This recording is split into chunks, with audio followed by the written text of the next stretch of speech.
We have a first-time guest, okay? Oh, yeah. UGA football stud, NFL player, and the man who has the longest combative streak in the history, undefeated streak in the history of anything combat. That's right. Damn. One point, this man was 173-0. 173 times he stepped into a combat, into a fight, into a battle, and he was victorious. Hell yeah. Damn. I can't wait to chat with this guy, honestly, to be honest, because I have not got a chance to call any of his matches since joining WWE. I got a chance to chat with him for like 5 minutes before a pay-per-view. Very cool guy, very nice guy. Got a chance to chat with him. His on-TV character, is super intense and super serious, but he seemed to be fun-loving. Loves cars. Oh, Really? Loves Love that. cars. I mean, he has a car cast, like a podcast about cars called The Car Cast, and he has Goldberg Garage at Goldberg Garage. Okay. I think I've seen him on every Dodge commercial for the last 10 years. Yep. Absolute badass of a human being. A man who is on here representing the WWE, in which he is an icon and a Hall of Famer. Billed out of Atlanta, Georgia. He's not on here. Yeah. You can see it in the eyes. It's a shame we didn't get to take any of that. Ladies and gentlemen, it is a shame that he didn't get to hear the 2-minute build-up right there because this dude is an icon, Georgia Bulldog legend, WWE Hall of Famer, Bill Goldberg. Yeah! What's up, dude? Thank you, gentlemen. How you doing? Hey, real quick, before we get started, thanks for joining the show. First time on here. We're all massive fans. We appreciate you, man. And also, happy birthday! Thank you, brother. I appreciate it, man. I'm an old fucker, so it's all good. Hey, I feel like we've seen you on TV and in shape for so long. And I want to kind of chit-chat about it all before we get to, there's pay-per-view in Atlanta, day one. I know you're not currently a part of it, but it's back there, and I can't wait for it on Saturday. And the NFL actually has no games on Saturday Yeah. because of day one on Peacock, 7 o'clock Saturday, down there in Atlanta, Georgia. You're a football guy, though, through and through. From Tulsa, Oklahoma, ended up at the Bulldogs. How did that whole thing go? You're a D lineman, an absolute stud. Was that your entire life? Was football your entire thing? Because I remember hearing that wrestling wasn't even really a thought as a kid. Is that accurate? Two older brothers, both played at University of Minnesota. Always wanted to be a football player. Never had a desire to really follow any other path. And once that dream was taken away from me because I sucked, I had to go out and find another career. It is what it is. And, I want to know how good you guys are with your due diligence. Did you know that you and I have a tie that bonds us together in the football world? We did all of our due diligence, obviously. Our show is known for that. I was a punter in high school and a kicker. Oh, you're a freak athlete. Of course you were. And this gets better. My brother was with my youngest older brother was with the Raiders for a very short period of time. And to make an extremely long story short, when he got cut, his locker was right next to Ray Guy's. Obviously, Ray Guy is the freaking man, right? So he stole Ray Guy's one of his kicking shoes. Smart. And I was using it in 9th grade in high school. So you walked a mile and kicked the ball in Ray Guy's shoes. Then you would go on to be 173-0 in wrestling. Wow. I mean, obviously, Dude, ass here we kicking. go. Don Chandler, remember him? You're the captain kicker, right? Yeah, of course. Don Chandler with Green Bay. He was my brother's kicking coach. My brother went to the Raiders as a kicker. Goldberg, I didn't know just you had freak athleticism all over the family. I mean, it makes sense with how much damage you did. And you said you suck or whatever. Played at Georgia, sniffed the NFL. You don't suck at all, dude. That's a hell of a career. And especially now, it has to feel good that the Dogs are back on top, huh? Yeah, no question. I mean, I've been obviously following them ever since I left. And they're always at the top of the food chain, and this year's really no different. It's just it looks as if we finally have a terrific chance to be national champions. Let's just see if we can do it. It's because of defense, Well, yeah, I mean, you know me. I'm a smash mouth guy. Defense wins championships. I'm the old school guy. All the cliches apply. I'm curious to see if anybody's opted out for the game on the D line. And, to me, that's where games are won. I'm a smash mouth, meathead. I'm a nose guard. So all I do is watch the line anyway. So I'm very much looking forward to it. It's going to be an old school game, I think.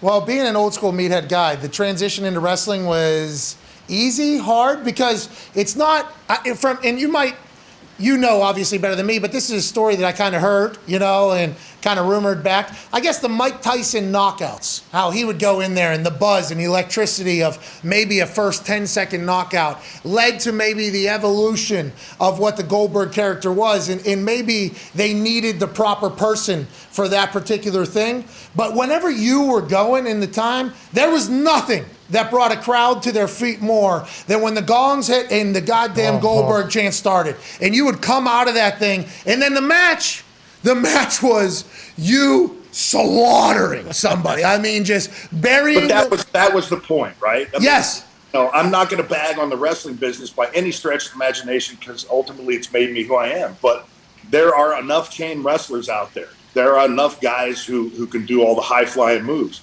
I thought at the time, I was a huge mixed martial arts fan. I still am. I've been dabbling in it for 25 years.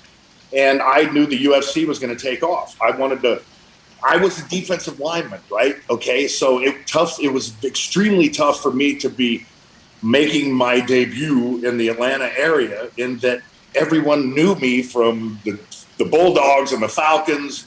And I made the statement, man, I can't go out there and act like I'm getting punched, and fake it. And it'd be so like a Ric Flair thing. I wasn't the Ric Flair character. So I needed to come up with something that would allow me to be able to look in the mirror and be proud of what I'm doing. And I thought the Mike Tyson thing was really cool in that it kept people on the edge of their seat, whether it was a 2-second or 2-minute match. You were at the edge of your seat waiting to see the carnage, and you didn't know what was going to happen. It was different than everything else. And I'm very fortunate that I was in that position. Hulk Hogan did everything for me, Eric Bischoff, all the Steiner brothers, everybody down at WCW. And to answer your question, I've said this many times before about the reception that I got in the wrestling world. It was like college. You at West Virginia, walking into a frat party as if being on the football team. Yeah. Right? Yeah. So you know how uncomfortable that situation was? Oh, yeah.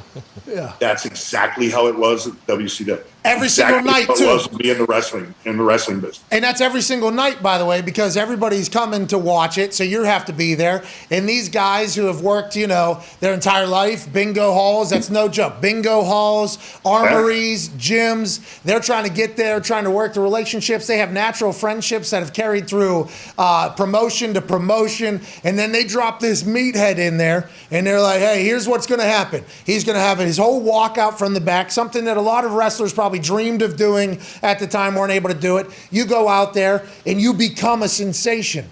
I couldn't even fathom the amount of bullshit drama that was potentially happening behind the scenes. And people wonder why I was the way I was when I arrived at WWE. I was a man that was always looking behind his back. I always had my back up against the wall because I thought people would give me that positive advice that I thought was going to help me, but ultimately it was to bury me. But it is what it is, and I'm very respectful of all of those guys who have worked for 25 years to jump off a building for $15 to get on television. And at the end of the day, it's just like being on a football team, right? If Deion Sanders is on the team, and I'm a guy who plays defensive back, and I know that I can't do what Deion Sanders does, but I know ultimately he's going to take us to the championship. Hey, man, I'm part of the team. It's easy to say that when you're 173 or 176-0 and you were smashing people. But that's my philosophy. I mean, I think I proved it even more so when I came back to the WWE, because I came back for a number of reasons. First and foremost, because I owed the business something. Yeah. And I owed the business something that I hadn't given in the past. And after a 16-year hiatus and obviously the birth of our son, it all changed, and I felt really guilty about receiving so much from the business and then not really giving back per the fans. Isn't it interesting though? And I appreciate you opening up about that. And I was a punter on a team, So I love the, hey, just fucking do your job. You know, like, hey, if I do my job to my best ability, the team is going to be better off. Let's go ahead and do that. But there's some people, and it happens in football. It happens in every business. You know, the coach screwed you. This idea, it happens in everything because humans are humans. And I remember hearing all those stories about like how, you know, you're receiving. That's like, you know, when you came back, you were in such good shape. And I think all the people that were in the business at that point grew up as fans of yours. So it was probably a little bit of an easier transition, although you probably feel as if you always have to prove yourself, right? It was easy. It was easier, yeah. And there's no question. My father was of the opinion that you're only as good as your next match, your next game, your next surgery. He was an obstetrician gynecologist, right? And so you're not based upon who you were, it's who you are. So, Ray, were you scared? Were you scared you weren't going to be able to? Because I watched a documentary of you training. You know, you're on that thing. You're out in the middle. I'm always scared, man. You know, I hold myself in very high esteem, and that I have a very high bar to reach. And if I don't feel comfortable with myself, you know as well as anybody out there, you see what everybody goes through. You're a bit of a psychologist in your own right. You know, watching what everybody does and watching reactions and just watching the whole package. For me, I'm never satisfied. I mean, yesterday was my birthday. First thing I did was I got up and trained.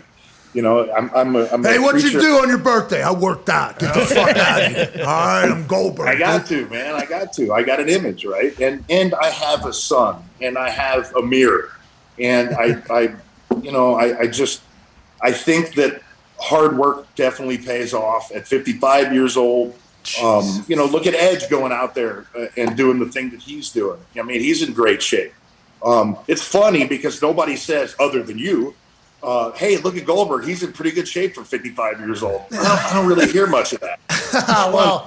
Well, listen, you got to block out the negative, all right? You're around all those engines and cars and weights. I mean, you got to stack the chips on the shoulder. I get it. But when you came back with how you look so good, it was unbelievable because I'm 34 right now. And when I turn 35, I'm waking up. I'm eating some probably French toast. So I'm joking though. Like that discipline to your body. And after watching that documentary, I think you told Vince like, hey, this is me after 3 months. Have you always been into your body? And like, is that something, do you have a routine at this point? Are you super dieting all the time? How have you kind of maintained at 55 to be in the best shape of your life still? Yesterday, my wife made me a red velvet cake for my birthday. Oh, I ate the entire cake. Yeah. I mean, I'm also of the opinion that you can't starve yourself, and you only live once. I love food, and so I work my ass off just to kind of counterbalance my crappy diet. Got it. There are a lot of factors that go into it, man. I mean, they haven't given me very much time. This last time with Lashley was the longest time that I had to prep. And I think you see the results. I mean, I felt pretty good. And, you know, I won't tell everybody on national radio or television that my shoulder's been destroyed for the last 3 years, 5 years, 8 years. And I need surgery, but I'll get it when I'm done. I'll get it when I'm finished. You know, so when you're 90, what the fuck are we even? You're 55. Well, here's the deal. If Vince calls me tomorrow morning and says, hey, Goldberg, we need you in a month. What am I going to do if I get surgery, right? So I'll get her done when it's time. Hey, is that how it works? You let him know, hey, I'm available. Like when your kid, no, he calls you. He lets me know. hey, Bill. You know. Hey, Vince. Hey, Bill, it's Vince. I didn't have his number saved. in my phone. I didn't have his number. And then a random number calls me twice and then texts me. And then I didn't answer at that time. I still didn't answer. Then on Friday, I get to the building or whatever, you know. You motherfucker. Yeah, he gave me a full. I was like, oh, let me go back through oh, shit. And I sent a response, is this you? Yeah, and he was like, yes, Pat. I was like, okay, let me save this fucking number here real quick. He called me for the Lashley match when I was at a Low Country Bowl football party for some LSU fans, and I was hammered. So let's just say that, yeah. You know, that's the call you got to take all the time, man. All the time. Hey, I love Vince. I was about to say, Bill. Hey, Bill. But I really love the guy. He doesn't get, I don't think, and it's obvious, anytime you're in the public for as long as he has been doing shows weekly. I mean, he has the 2 longest episodic shows, both in Raw and SmackDown, in the history of entertainment. He's on the road. He lives like a rock star. He's hands-on still at whatever age he is. But anytime you're in the limelight that long, there's going to be shit that you do that piss people off. So Vince has a lot of people that hate him, obviously. He has a lot of people that hate him for whatever reason. He will never, in my eyes, get the amount of respect he deserves for being not only a business mogul, media mogul, and still one of the hardest workers the earth has ever seen, because I think he embraces that heel character, and he's an absolute animal. But and he's a meathead. He trains at 2 a.m. You know, the guy. That's one thing he and I have in common more so than anything else, is that we're addicted to working out. And I'll be training, you know, on my Cybex or my hammer machine, probably in the hospital when I'm about to croak. But you know, it just makes me feel better. I can't go throughout the day without knowing that I've already trained. You know, it's a positive addiction.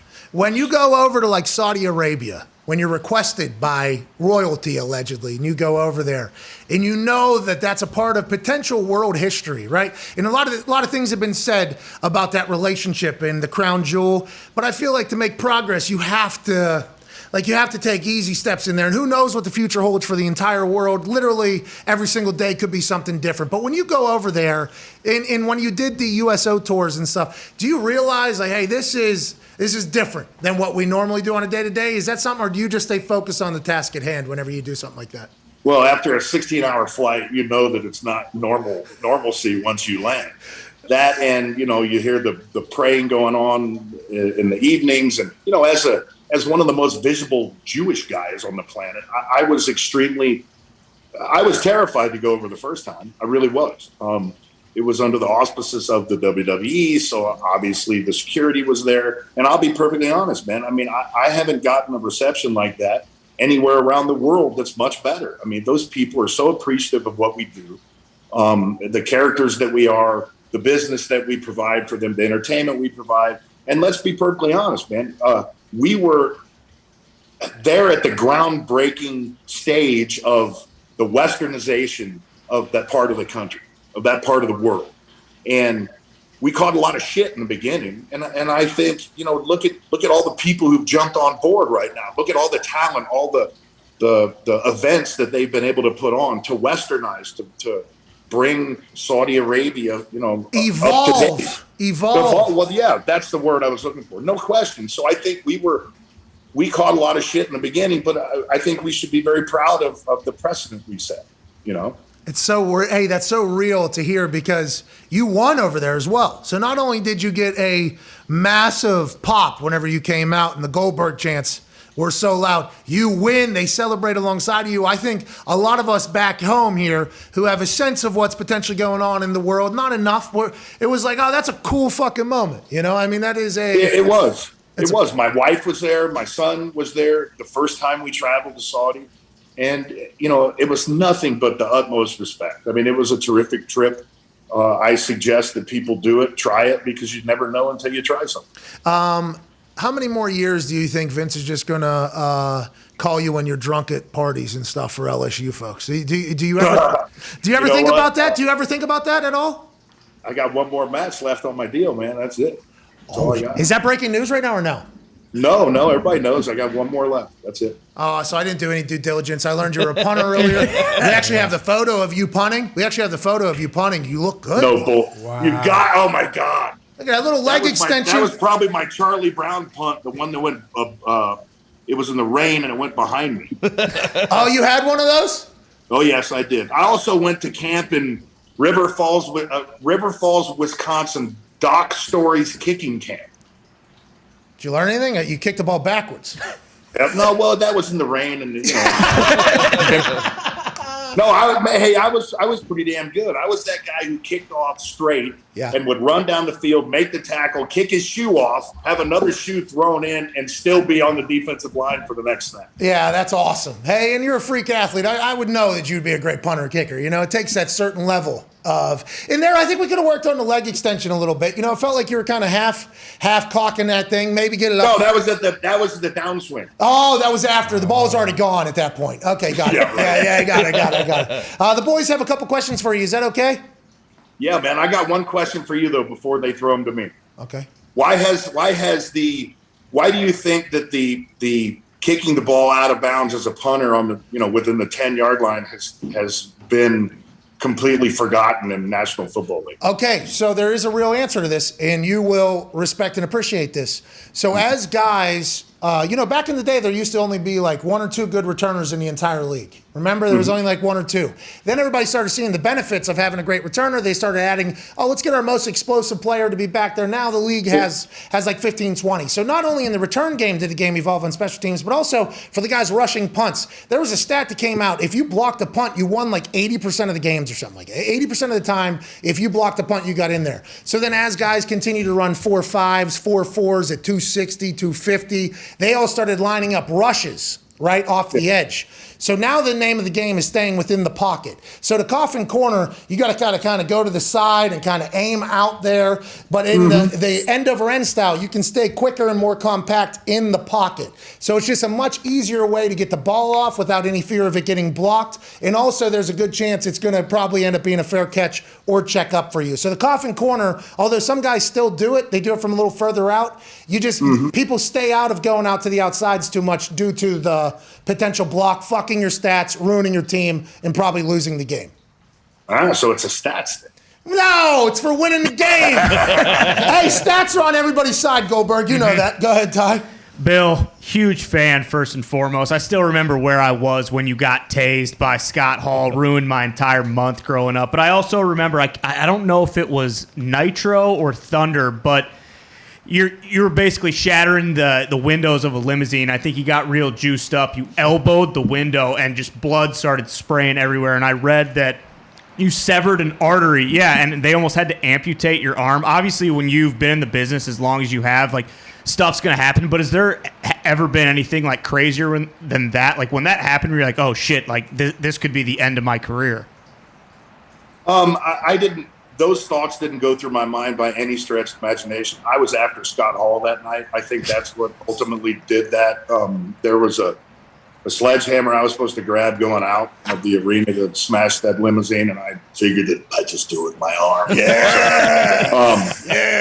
I thought it was good television. I truly didn't think that side window was going to be that tough to smash. And when I hit it, I went in and it kind of opened me up like a cheese grater. And, that's when I put my hands together and smashed the limousine on the hood. It was the highest rated segment on cable television in the history of TNT. So, Whoa. Yeah. No big deal. Take an arm, dude. Take an arm. Anything for views. I appreciate that. Hey, there's a lot that can happen in a wrestling ring. A lot. And I think one of those matches that we were just talking about, you suffered either a concussion or two of them in the middle of that thing. Has there ever been a time where you thought, like, oh, no, like, I'm not going to be able to get through this? Because I couldn't imagine the... Taker. Yeah, 100%. Undertaker in Saudi. I'd been out for a while in your routine. You have a routine as a punter. Everybody's got a routine, right? So I kind of forgot my routine. But I remembered the headbutt. So on the way out, I headbutt the door, and man, I don't know where I am after that. I have no idea what's going on. And I'm kind of getting to the ring, and then we've got the spot where he moves, and I hit the turnbuckle. Well, I didn't go out and look at the turnbuckle beforehand, and it was a different setup than what we normally would have at Raw or SmackDown. And I took that one. I try to take things as realistic as possible, right? So I took it wrong, and let's just say I got another concussion right there and opened myself up pretty good. And I'm never going to, it's the referee and the booker's responsibility to kind of call what's going on in there. They're on the mic and the headset and everything. And the referee, I remember he came up to me 10, 15 times during that match. Hey, how you doing? And I'm like, I'm good. And then by the time he'd walk away, I'd go, oh, man, I don't know what's going on. I'm back up. And so it was a different answer every time. And the fact is that I never should have done what I did, but I did. I tried to go through with it. And unfortunately, it turned out to be a debacle. It's a wonder that we both didn't get smashed during that match. And, it's just. I'm It was, happy. it was a very bad missed opportunity, but hey, at the end of the day, I was just trying to provide a better show for everybody else. We were all very happy you came back on the other side of that, by the way. Not only health-wise and Taker health-wise, but also you put on more since then, you know? Because a lot of us were like, that is not how we want to remember old Goldberg. And you've done nothing but show up since then. When I did a swanton off top of cage in NXT, you know, and I tried to take everybody out, Bill. I tried to take everybody out. And it seems like me getting close to them took some of them out. The air, you know what I mean? I tried to take them out. And, you know, it was a lot of me hitting, you know, the ring there. There was a lot of me hitting the ring. And the ref sliding in. Are you okay? Yeah, everything's okay. Then the ref leaving. And then the ref 2 seconds later, 3 seconds later, sliding back in. For real. Hey, for real. Are you okay? I'm like, get the fuck away from me. Yeah, I'm okay. And then I tried to move. You know, I tried to move. And I was like, oh, maybe I'm not. Maybe. But at that point, it was too far gone. It was like, oh my God. That whole. So you get it. Yeah, here it is, right here. Here it is. Yeah, look.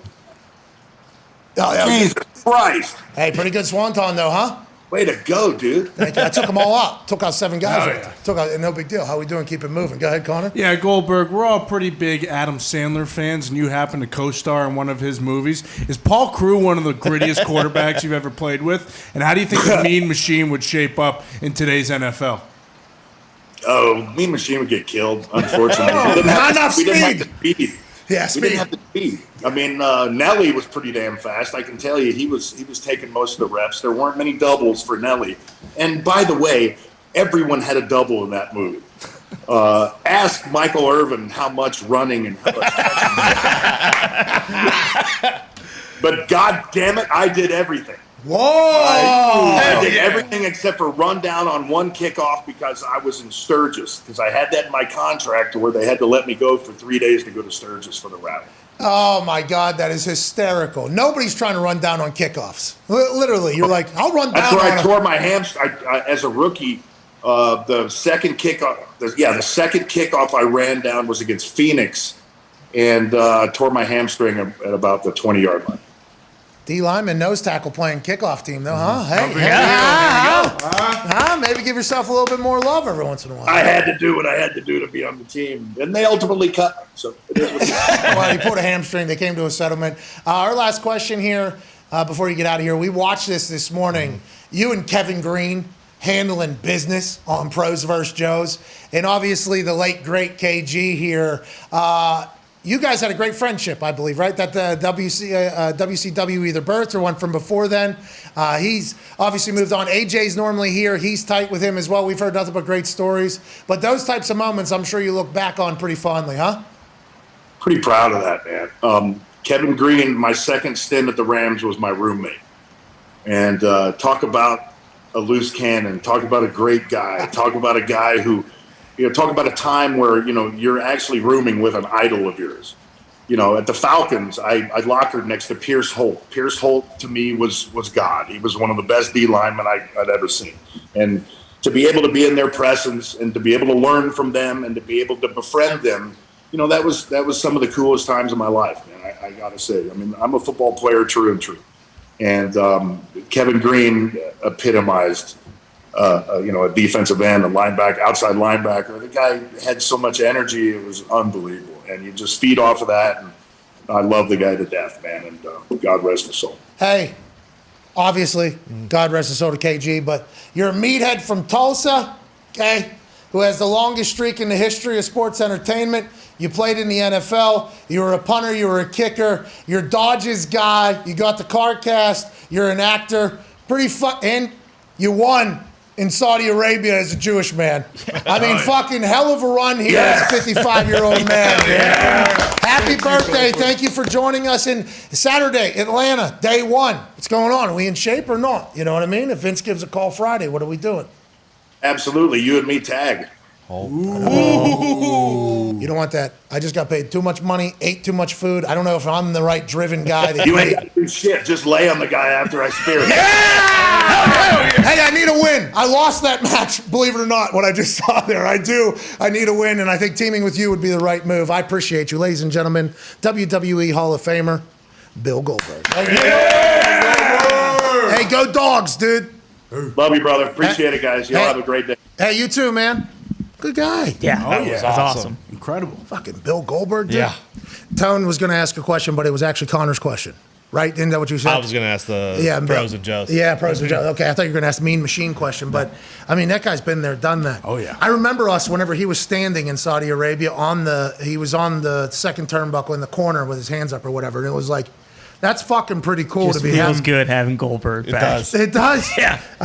I forgot my routine. I remember that I headbutted the door. I didn't remember before that. I like warm up first. That's no bullshit either. Like, I don't remember a lot of stuff. Like, I still remember, like, sitting in my living room watching him get tased by Scott Hall against Kevin Nash and losing his that undefeated streak coming to an end. That was all anyone was talking about for, like, the next month and a half. That dude loves ball. Yeah, he does love ball. Love ball.